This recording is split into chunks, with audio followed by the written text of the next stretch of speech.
Welcome to Middleham and St. Peter's Episcopal Parish. Our history goes back to 1684 with the founding of Middleham Chapel. The brick chapel that you see here was built in 1748 and took the place of the original wooden chapel. This is the untold story regarding the chapel and its parishioners, the story of the African American slaves who provided the basis of the local economy and the wealth of the parishioners who worshiped here, and perhaps worshiped here themselves. It is a story of incredible hardship, cruelty, perseverance, and unimaginable bravery. It is also a story of the slave's humanity. It has not been told within our parish, our schools, or for that matter across our whole country. Up to this time, there has been little if any voice for the slaves to whom this chapel and the area owe so much. The bell that you see is from 1699 and was installed in the original wooden chapel, then moved to the current brick chapel in 1748. It is the oldest church bell in Maryland and has been rung every Sunday since its installation. Can you hear it? This bell was part of the original Middleham Chapel before there were very many slaves in this area. If this bell could talk, it would tell an even more complete story about the lives of the slaves in this community. So come join with us as we explore this history. Let's go inside the chapel. This is a view looking toward the entrance door at the rear of the chapel. Above the door there was once a balcony where it is likely slaves sat. Notice the wooden inserts in the gable above the door.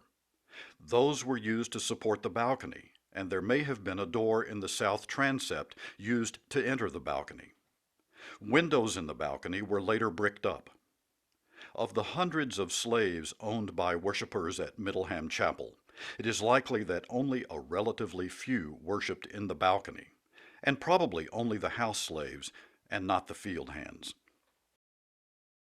This is a view of the chapel looking toward the altar. There are a number of memorial stones embedded in the walls. One of these stones begins our story.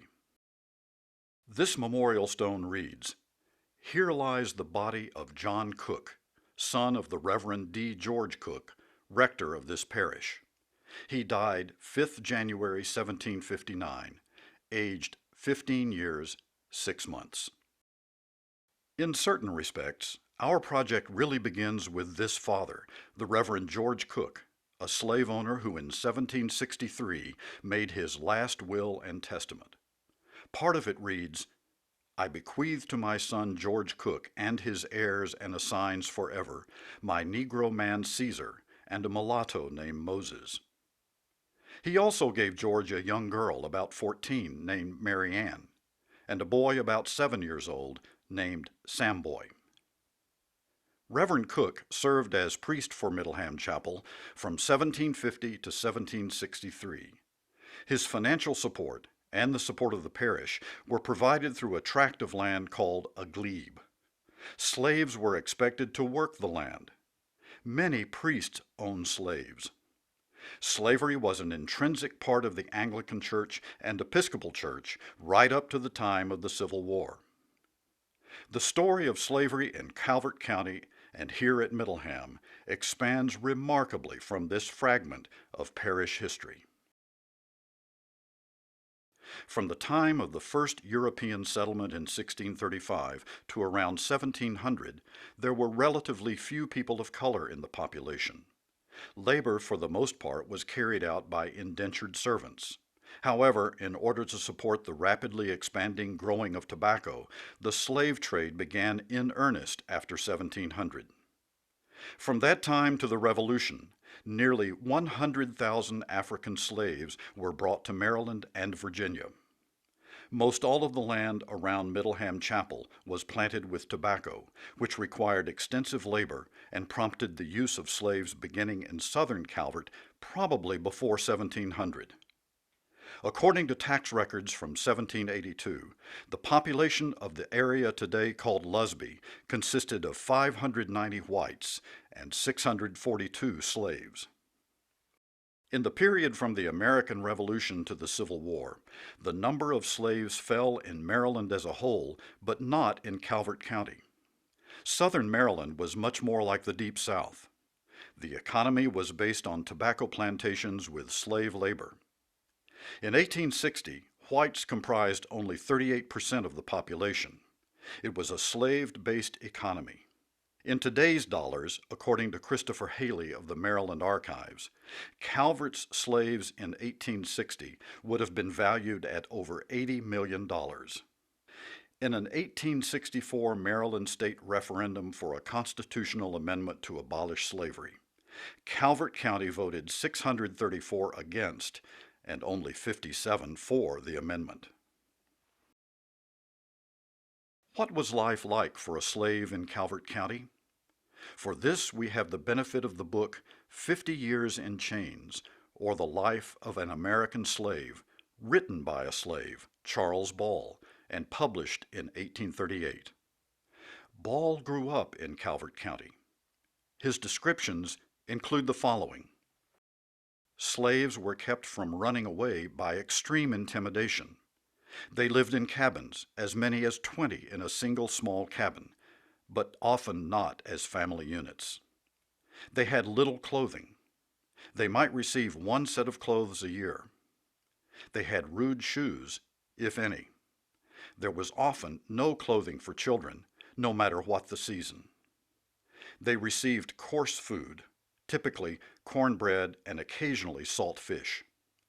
There were good masters and bad masters, but it was the overseer who ruled by the whip, intimidation, and torture. Slave families were often separated, causing them great pain and anxiety.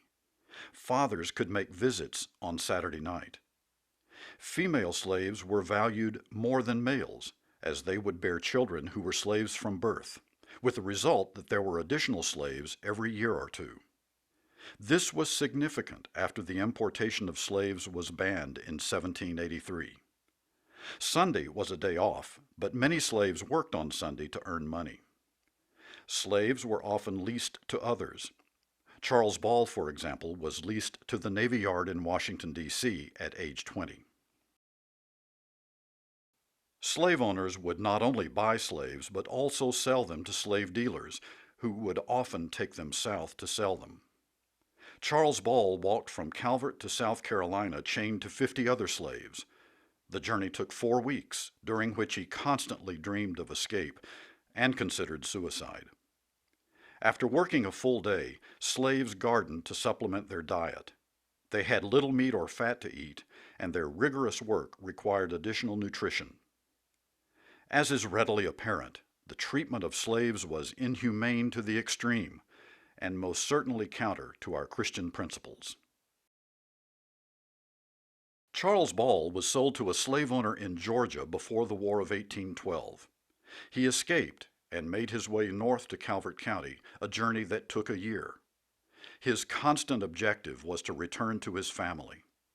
On his arrival in Calvert, he worked for farmers as a freeman.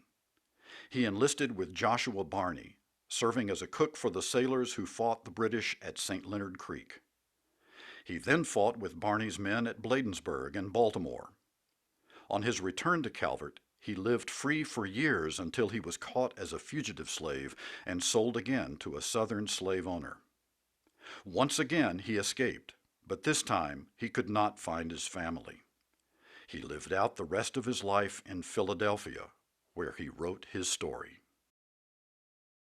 The War of 1812 had a huge impact on Southern Calvert in general, and Middleham specifically. The British fleet occupied the Chesapeake and the Patuxent River from 1813 to 1814.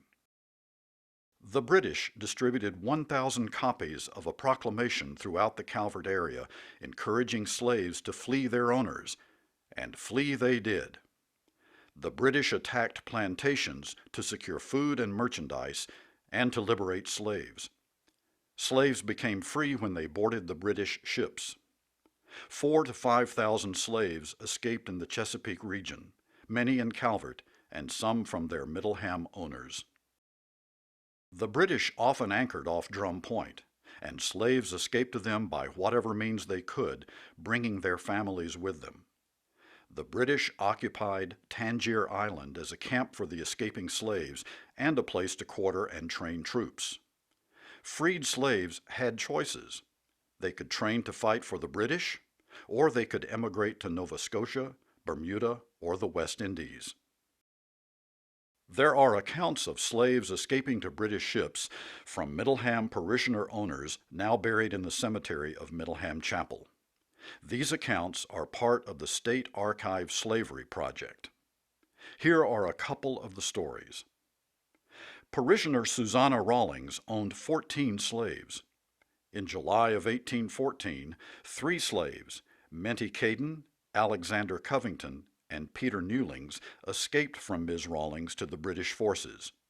3 additional slaves, Mary, Harriet, and Sidney Mitchell, escaped from Susanna's granddaughter Juliet, who was living with her at the time. Shortly afterwards, on August 4th, one of those slaves, Alexander Covington, enlisted with the British under the 1st Company of the Colonial Marines, comprised entirely of black soldiers. Susanna Rawlings' neighbor, George Ireland, testified to seeing Covington in the company of a British officer, having, quote, no doubt joined the British Marine Forces, unquote.